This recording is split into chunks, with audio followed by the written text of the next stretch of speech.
ini saya akan menyampaikan beberapa hal berkaitan dengan pendidikan nasional, dan kegiatan ini, konsep ini sudah kita rancang pada kepala dinas terdahulu.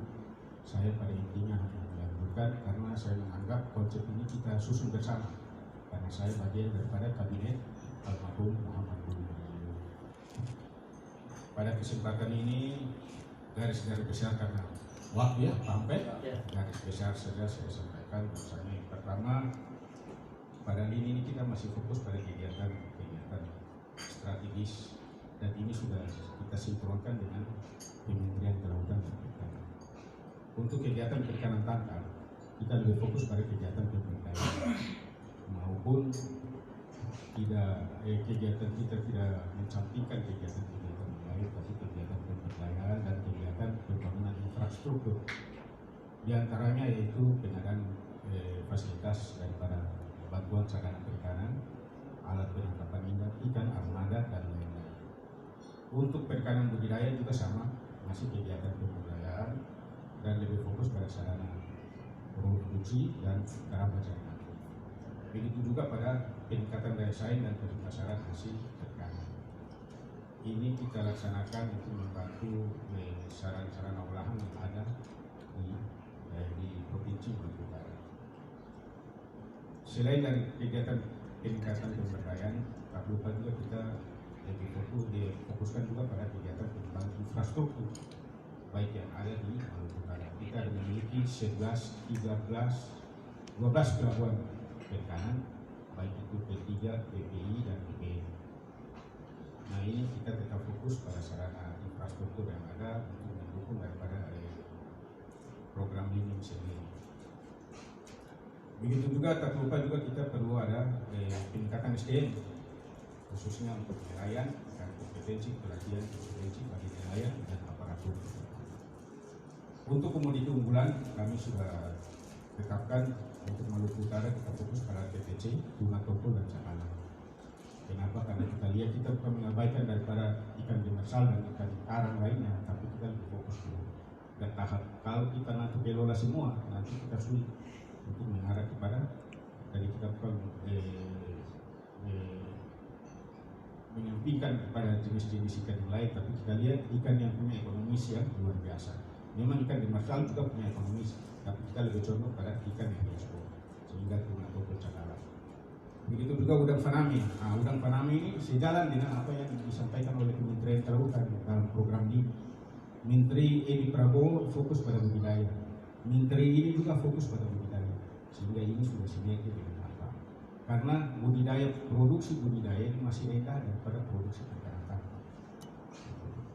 Jadi lebih fokus pada budidaya, khususnya udang faname. Tidak mengabaikan daripada budidaya air tawar seperti mujair dan lain-lain. Begitu juga rumput laut. Kita potensi rumput laut luar biasa yang ada di Halmahera Selatan, yang ada di Kaliabu dan sana. Itu yang perlu kita dorong dan kita. Selama ini saya akan sampaikan semenjak 2 tahun terakhir permasalahan dan tantangan yang kami hadapi.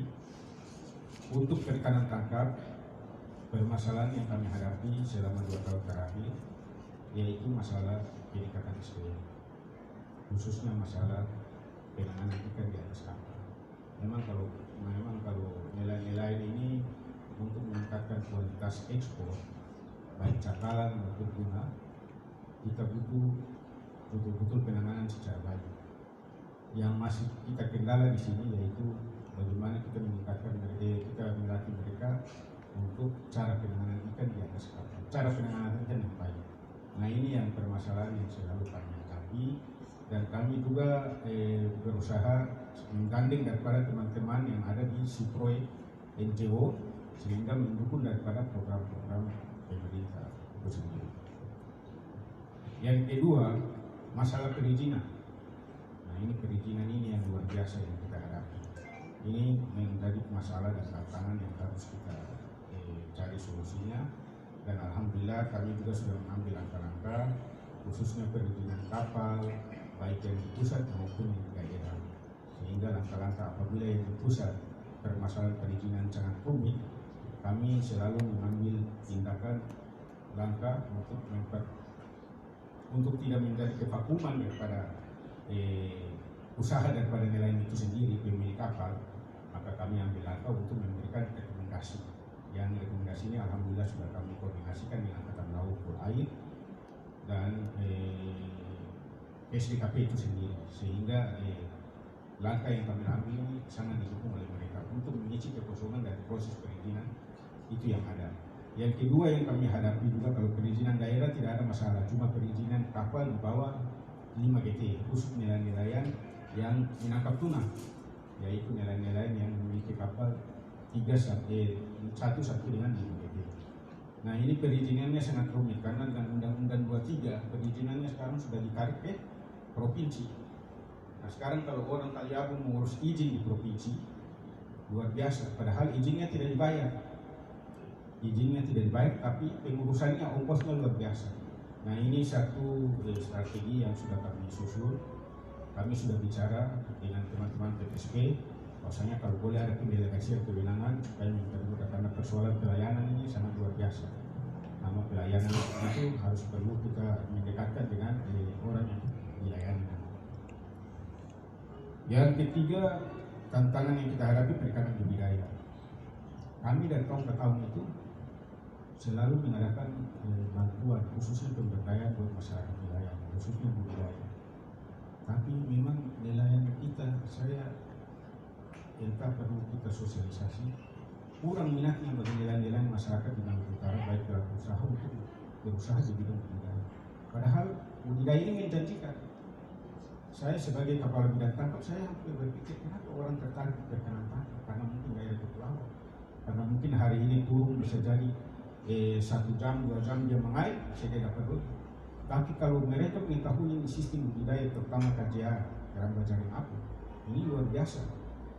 Tapi kurang minat bagi masyarakat. Ini ada apa sebenarnya? Nah, ini tantangan buat kita. Saya juga berharap teman-teman alumni bisa mensosialisasikan sosialisasi. Bahkan teman-teman alumni barangkali bisa berbuat. Bikin binaannya atau semua, kita bisa membantu fasilitasi untuk yang penting dari binaan. Atau betul-betul mau berusaha di bidang itu, kita akan buka ruang.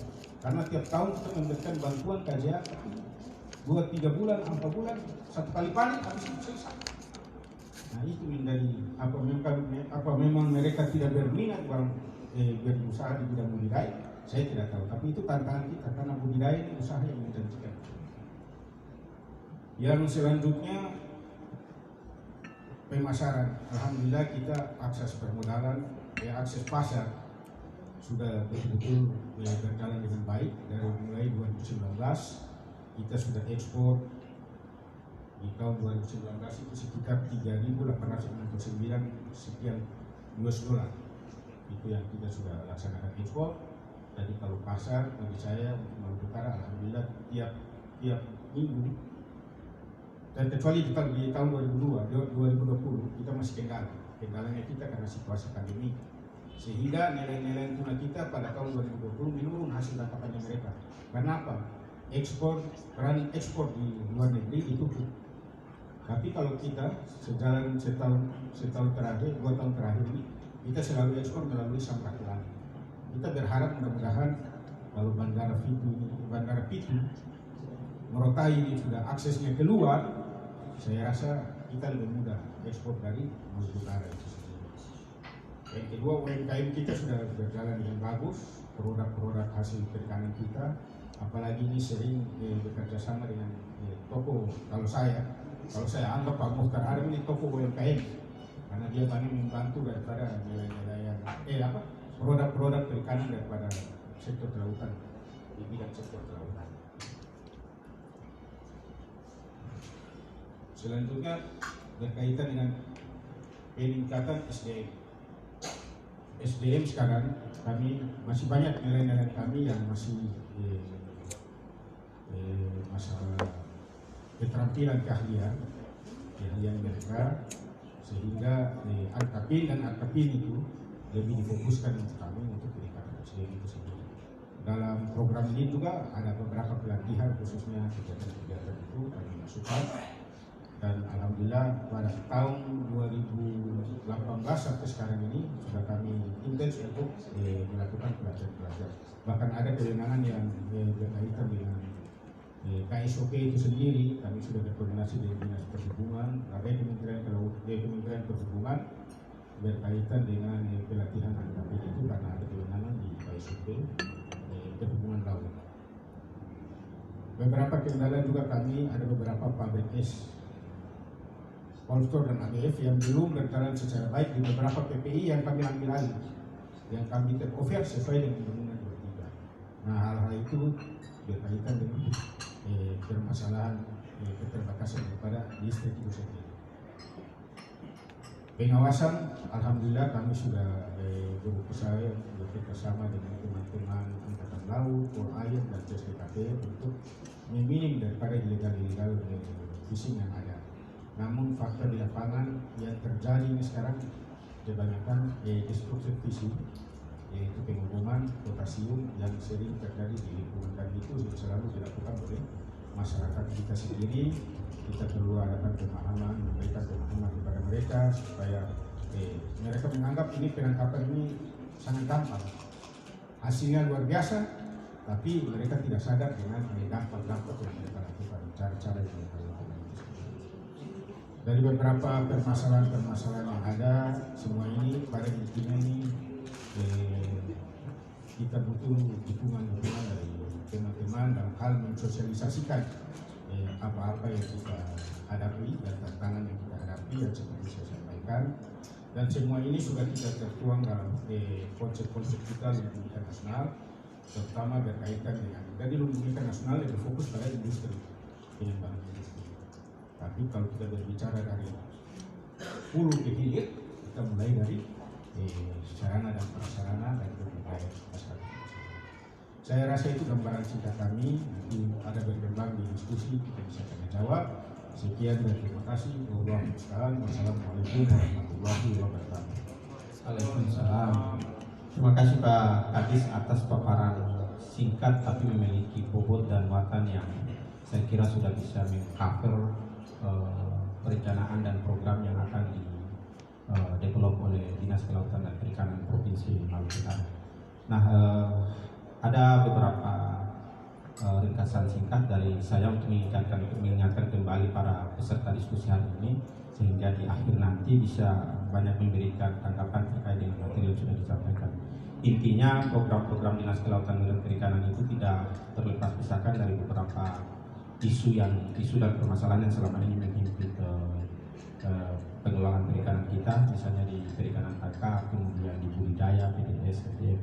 Secara garis besar ini masih bertitik berat pada aspek sarana dan prasarana yang masih perlu ditingkatkan kembali, dan beberapa hal juga berkaitan dengan SDM kita, baik nelayan maupun SDM di Dinas Kelautan dan Perikanan sendiri yang perlu mendapatkan penguatan lebih untuk ke depan pengelolaan itu bisa berjalan dengan baik.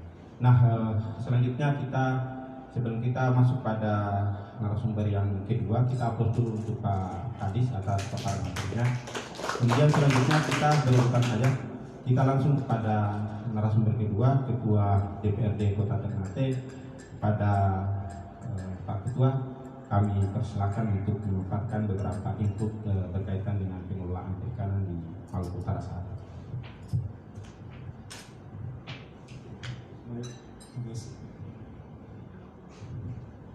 Assalamualaikum warahmatullahi wabarakatuh.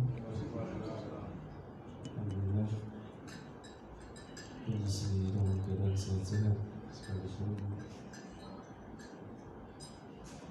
Kita dihadapkan dengan bencana yang kita tidak bisa lihat, bencana alam. Mudah-mudahan panjang umur sehat-sehat ini bisa terus ada di kita semua yang mendapatkan kesempatan ini, dan mereka yang saya hormati Pak Kadis Perikanan Provinsi Maluku Utara, Pak Ketua IKA Perikanan Mesti Hormat, Pak Dr. Balestir, ada Pak Infra dan dosen-dosen yang lain. Maka sebenarnya yang berkompeten menyampaikan diskusi malam ini Ketua DPRD Sumatera Utara. Saya tidak tahu apa referensi Ketua DPRD dan Sekretaris beserta jajarannya, sehingga saya tidak berbicara soal pengelolaan perikanan. Kompetensi bicara pengelolaan perikanan sebenarnya ada di wilayah Sumatera Utara, Kadis Perikanan, DPRD Provinsi, ada doktor dan rekan-rekan yang fokus konsen soal perikanan. Tapi sekedar saja ini kami sampaikan bahwa beberapa catatan penting berangkat dari regulasi Undang-Undang 45 tahun 2009, kemudian ada turunannya beberapa peraturan pemerintah dan selanjutnya dijalankan dalam peraturan Menteri Kelautan dan seterusnya. Saya kira pada konteks pengelolaan perikanan tentunya berbicara pengelolaan perikanan harus berawal dari mana kita memastikan mengidentifikasi permasalahan-permasalahan yang dianggap penting untuk menjadi bagian dari solusi terhadap seluruh permasalahan yang ada di sektor perikanan. Tadi sudah digambarkan oleh Pak Kades, permasalahan penting juga yang kami tidak tahu secara detail di Provinsi Maluku Utara, khususnya di teman-teman di DPRD, apakah sampai saat ini dari seluruh regulasi yang ada mulai dari undang-undang kemudian turunannya PP sampai ke permen, apakah itu terfollow up atau sudah dijabarkan dalam bentuk peraturan daerah oleh teman-teman di DPRD provinsi dalam rangka peraturan daerah ini dalam rangka membaca atau menjabarkan apa yang menjadi perintah undang-undang dan peraturan pemerintah dan peraturan lainnya yang sebenarnya itu bisa menjadi payung hukum untuk rekan-rekan dinas perikanan dalam konteks pengelolaan perikanan di Provinsi Maluku Utara. Paling tidak itu menjadi rujukan satu. Kalau perda kita sudah ada, tentunya kita akan lebih tahu seberapa alokasi anggaran khusus untuk alokasi di APBD. Jadi perlu kita bicara misalnya dari dukungan anggaran yang ada di pemerintah pusat, tapi regulasi atau peraturan daerah itu menjadi rujukan kita, menjadi kekuatan kita agar pemerintah daerah dan DPRD itu mampu memberikan ruang, memberikan kesempatan kepada perikanan untuk berapa persen kira-kira alokasi APBD itu untuk digunakan. Apalagi secara geografis kita rata-rata sudah mengetahui bahwa utara itu secara geografis dan dari sisi potensi perikanan itu sangat cukup besar. Problem yang sudah digambarkan tadi oleh Pak Kadis itu, kalau saya bangkitkan dulu di sana, apakah kerja kita sudah ada di sana, berapa kira-kira peraturan pengelolaan dalam sisi, kemudian berapa tentang pengelolaan perikanan. Tentunya di situ juga akan terbagi pengelolaan perikanan tangkap, kemudian budidaya dan seterusnya. Saya kira saya akan berangkat dari situ sehingga apa yang menjadi substansi dari Undang-Undang 45 tahun 2009 bagaimana mengintegrasikan seluruh kesatuan potensi pengelolaan perikanan itu menjadi sangat penting. Kalau itu tidak ada, maka saya membayangkan kita akan tidak tahu di setiap tahun itu kita pastikan berapa alokasi yang akan dimiliki. Sekalipun di beberapa regulasi di atasnya itu tidak memiliki besar berapa persentase alokasi yang ada. Berbeda dengan misalnya dari pendidikan, kesehatan dan seterusnya. Catatan yang berikut permasalahan ini sifatnya umum. Kalau teknisnya tadi sudah disampaikan.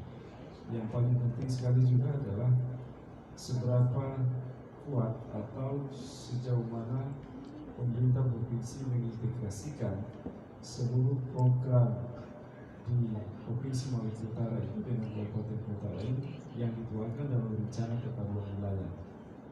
RT RW itu menjadi penting, menjadi kekuatan sebenarnya, menjadi rujukan kita untuk mengintegrasikan seluruh program termasuk program pengelolaan perikanan. Sampai saat ini kita juga belum memastikan, belum pasti bagaimana pemerintah provinsi melalui dinas terkait, kemudian melalui DPRD melahirkan rencana tata ruang wilayah kita yang mengintegrasikan, memadukan antara program di kabupaten kota khususnya di bidang perikanan dengan provinsi Maluku Utara. Saya kira ini penting juga sehingga kita tahu kawasan mana yang akan ditetapkan dalam rencana tata ruang wilayah itu menjadi memungkinkan sekalipun pemerintah pusat kita itu gencar-gencar mendorong sejumlah program yang sangat fantastis yang itu juga akan menjadi program di tahun 2021. Tetapi kita belum tahu kawasan karena saya bukan di provinsi sehingga saya tidak tahu penetapan kawasan itu yang apakah itu sudah tertuang dalam rencana tata ruang wilayah Provinsi Maluku Utara yang diintegrasikan dengan rencana tata ruang wilayah yang ada di kabupaten kota. Saya kira ini sesuatu yang penting untuk bisa perhatikan sebagai bagian dari harapan kabupaten kota sebenarnya yang kadang-kadang juga tidak pasti kira-kira misalnya Ternate itu mau kita jadikan apakah dia hanya sebagai pelabuhan atau sebagai pasar ataukah dia sebagai tempat untuk persinggahan dari seluruh produksi ikan yang ada di Provinsi Maluku Utara. Saya kira ini juga penting sehingga kita bisa menetapkan kawasan. Kalau misalnya Ternate ditetapkan dalam rencana tata ruang atau rencana yang ditetapkan oleh Dinas Perikanan Provinsi sebagai kawasan apa, sehingga di Ternate pemerintah Ternate juga bisa menetapkan atau membuka daerah atau kawasan yang bisa disinergikan dengan program yang disampaikan. Saya kira ini permasalahan yang penting juga harus dibicarakan secara baik. Saya kira mungkin pengantar saja saya, dan hal-hal yang sudah disampaikan tadi oleh Pak Kadis, permasalahan-permasalahannya saya kira sudah cukup diketahui oleh kita semua yang hadir ini. Dan dalam konteks pengelolaan perikanan saya kira gagasan-gagasan malam ini kita tunggu akan lebih banyak dari teman-teman yang hadir pada kesempatan ini, Pak Dr. Ilham, Pak Iwan, dan Bapak Ibu dosen yang lain, kemudian teman-teman alumni yang lain yang hadir pada kesempatan malam ini. Saya kira demikian, terima kasih. Assalamualaikum warahmatullahi wabarakatuh. Iya, terima kasih Pak Ketua.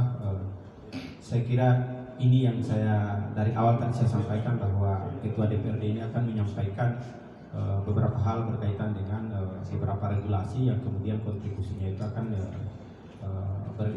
berimplikasi pada penganggaran yang akan dilakukan oleh pemerintah provinsi maupun kabupaten kota. Nah, sekedar ingin saya sampaikan kepada semuanya, ada beberapa catatan itu. Kemudian saya ingin ada garis bawahi terkait dengan rencana tata ruang dan wilayah ini. Kalau di wilayah pesisir dan perairan itu mungkin Pak Ketua itu dalam bentuk RJWP 3K. Jadi pemerintah provinsi itu sudah punya Perda nomor 2 tahun 2018. Nah, yang pertanyaan mendasarnya itu adalah seberapa besarkah destinasi Perda nomor 2 ini di kabupaten kota, dan seberapa besar pula pemerintah kabupaten kota itu bisa menjadikan ini sebagai pedoman dalam proses perencanaan. Nah, saya kira itu beberapa hal yang disampaikan oleh Pak Ketua. Intinya proses integrasi perencanaan dan visi besar Lembut Ikan Nasional ini harus bisa terintegrasi sampai di kabupaten kota. Saya kira kita upload untuk narasumber yang kedua dulu, Pak Ketua. Berikut kita akan mulai dari yang berikut ke Ketua Bapilu PDIP Provinsi Maluku Utara. Nanti ditutup dari akademisi, Pak Doktor mungkin akan menyempurnakan semua visi dan gagasan yang disampaikan. Jadi saya kira, jadi mungkin kita persilakan ke Bung Irfan Hasanuddin untuk menyampaikan ide-ide dan input terkait dengan pengelolaan perikanan dari sudut pandang exercise di masyarakat dan sebagai pelaku usaha juga. Saya kira demikian, kami persilakan Pak. Bismillahirrahmanirrahim. Assalamualaikum warahmatullahi wabarakatuh. Salam sejahtera kita semua. Selamat malam. Salam kebajikan. Yang saya hormati Pak Dinas Perikanan Provinsi Maluku Utara, yang saya muliakan, saya Ketua Keperik.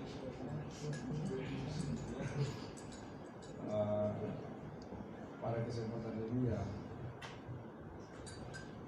suatu malam yang bagi saya agak cukup berbahagia, karena setidaknya walaupun singkat tapi mengembalikan memori masa lalu tentang yang memang sudah lama kita agak sedikit lupa gitu. Dan diinisiasi malam ini ya mau tidak mau kita review kembali. Pak Ketua DPR Kota Ternate, kawan saya, kemudian teman-teman akademisi, senior saya, kemudian adik-adik alumni. Jujur saja pada saat dialog malam ini saya juga agak bingung mau bicara apa, karena memang kiprah saya memang agak jauh, sudah berada pada garis politik. Bahkan kalau bicara regulasi sekarang kita fokus cuma revisi undang-undang pemilu, antara tarik menarik pilkada dan pileg digabungkan pada 2024 ataukah seperti apa. Itu regulasi itu yang kita lagi perdebatkan. Tiba-tiba kita disuruh, mungkin kalau sahabat saya Pak Muhajirin masih bisa karena di DPRD dan tentunya terkait dengan kepentingan pembangunan di dalamnya di politik yang kita lebih berpikir selain soal tarikan regulasi tadi ya, yang kita akan lakukan itu cuma dua hal. Dan kita berpikir keras untuk mempertahankan. Kita sangat takut kehilangan popularitas dan elektabilitas. Dua hal itu saja kita pikirkan. Tapi saya sedikit mencoba review kembali, dan Pak Kadis Perikanan dan teman-teman sekalian, kami di PD Perjuangan juga memang agak concern dengan ciri, termasuk programnya adalah pada wilayah dan itu di sektor perikanan. Di kami sendiri di Partai Demokrasi Indonesia Perjuangan membentuk sayap yang namanya gerakan nelayan dan tani Indonesia, atau disebut dengan ganti. Ketuanya adalah Pak Prof. Dr. Roni Gauri, dan di Maluku Utara ini kebetulan Ketua IKPR juga ketuanya.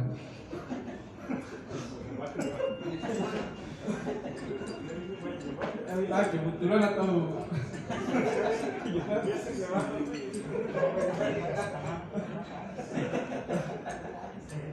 jadi memang faktanya begitu. Jadi saya kira ini cukup relevan malam ini yang diangkat oleh ketua alumni kita ini, dan saya anggap bijaksana dari sikap Kadis yang malam ini saya ketika disampaikan ketua alumni tadi, saya Maksudnya dalam hati juga saya diakui juga Pak Kadis agak, saya tidak tahu kalau sebelumnya saya tidak terlalu terlibat Pak Kadis rumah.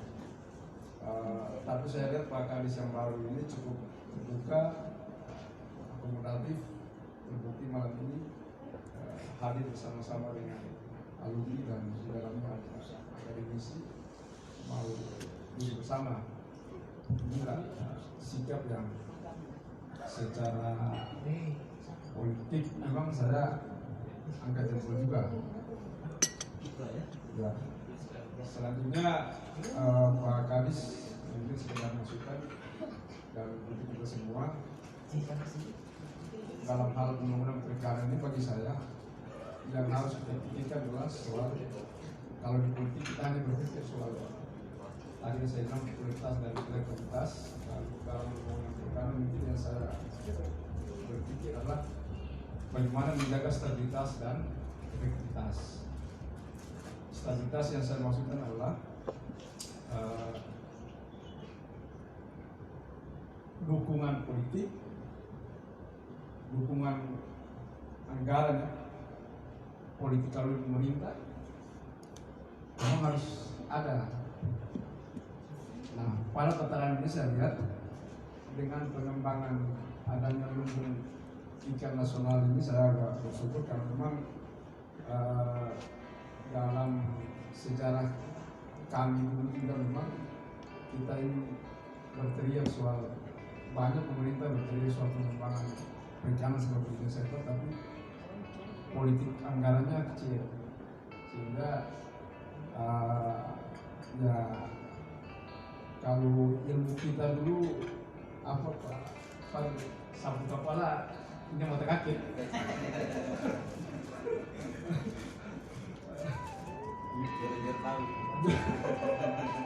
Jadi selalu bicara di sektornya perikanan, tapi kebijakan anggarannya kecil. Yes, nah, alhamdulillah dengan ilmu ikan nasional ini kita berharap ini satu terobosan kebijakan yang saya kira juga cukup bagus dan harus disambut dengan baik. Saya kira stabilitas yang berikut adalah